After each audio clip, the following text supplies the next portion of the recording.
शेवभाजीसाठी मी घेतलेले आहे साहित्य: शेव, कांदा, टमाटर, अद्रक, लसूण, मिरची, कढीपत्ता आणि धनिया पत्त्याची पेस्ट,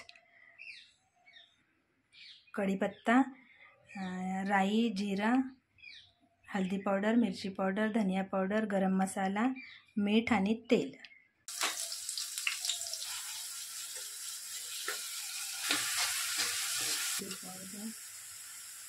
मिरची पावडर,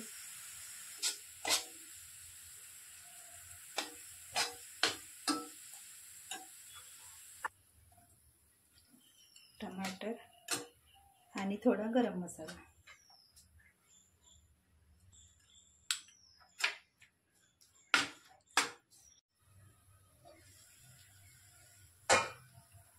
टमाटर छान शिजलेले आहे. त्यात आता थोडं पाणी सोडायचं आहे. हा शेवभाजीचा रस्सा आपला तयार झाला आहे. मी याच्यामध्ये मी टाकणार आहे आता. ही शेवभाजी तयार झाली. ही अशी शेवभाजी आपली तयार झालेली आहे.